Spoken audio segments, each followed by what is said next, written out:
আজকে ঠিক সরস্বতী পুজোর আগের দিনে এই ভিডিওটা করা।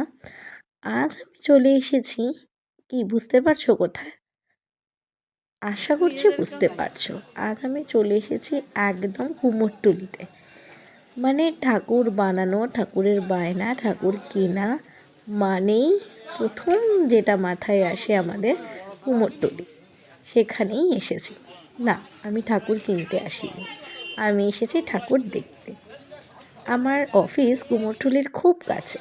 আমি যবে থেকে এই অফিসে জয়েন করেছি, দুর্গাপুজোয় এসেছি, কালী পুজোয় এসেছি, তাহলে এই সরস্বতী পুজোটা কেন বাকি থাকে? এই সরস্বতী পুজোতেও চলে এসেছি। এত ভালো লাগছিল এখানে, বিশ্বাস করে এখানে এলে মনে হয় না আলাদা করে আর ঠাকুর দেখতে বা ঘুরতে আলাদা করে বেরোতে ইচ্ছা করবে। এইখানেই সব ঠাকুর দেখা একদম মন ভরে যাবে। ছোট থেকে বড় মা সরস্বতীর এত সুন্দর সুন্দর মুখ, ছাঁচে বানানো, হাতে বানানো, কত রকম যে তার রূপ, সত্যি তা ভাষায় বর্ণনা নয়। দেখো কি ভালো লাগছে।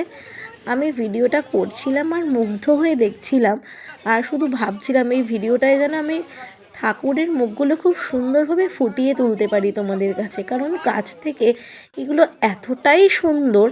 জানি না ক্যামেরায় কতটা বোঝা যাচ্ছে, প্রত্যেকটা ঠাকুরের মুখ যেন অদ্ভুত মায়াবী আর মনোমুগ্ধকর। আর শুধু ঠাকুর কেন, এখানে ঠাকুরের সমস্ত কিছুই পাওয়া যায়। কুমোরটুলির নাম আমি বহুবার শুনেছি, এইভাবে যে যখন তখন আসতে পারবো তা ভাবিনি। এখানে চাকরি করার সূত্রে আমার ইচ্ছা হলেই আমি চলে আসতে পারি কুমোরটুলিতে। আমার অফিসের খুবই কাছে। দেখো এখানে মায়ের এই মুখটা, এই ছাঁচের প্রতিমাটা এত সুন্দর দেখতে, উফ, জাস্ট চোখ ফেরানো যাচ্ছিল না। আমার খুব ভালো লাগছিল আজকের এই দিনটা। এখানে এসে আমার মনটা এত ভালো হয়ে গেছিলো, সেটা আর বলে বোঝানো নয়। তাই আজকে এটা তোমাদের সাথে শেয়ার না করে পারলাম না। মায়ের মুখগুলো এত সুন্দর, প্রতিটা মুখ সত্যি আলাদাই লাগছিল। আজকে কিন্তু সরস্বতী পুজোর আগের দিন, কিন্তু কাজের প্রস্তুতি এখনও তুঙ্গে, রং করা এখনও চলছে, মানে একদম শেষ পর্যায়ের টাচ যাকে বলে।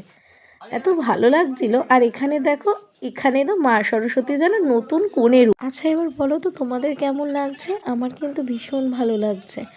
আর আমি সেই জন্যই তোমাদের সাথে তুলে ধরবো বলেই এই ভিডিওগুলো করেছি, যাতে তোমাদেরকেও, এই যারা কুমোরটুলিতে সবসময় যেতে পারো না বা এই এই পুজোর সিজনগুলোতে যাওয়া হয়ে ওঠে না, তোমরাও যাতে ঘরে বসে কুমোরটুলির ভিতরের দৃশ্যটা দেখতে পাও। এখানে এত সুন্দর, দেখো ঠাকুর যাচ্ছে, ঠাকুর অনেকে নিয়ে যাচ্ছে এখান থেকে কিনে, যেহেতু সরস্বতী পুজোর আগের দিন। আর আমি তো মনে হয় দুপুরবেলা গেছিলাম বলেই এতটা ফাঁকায় ফাঁকায় দেখতে পেয়েছি, না হলে যে কী ভিড় হতো সবাই বলছিল।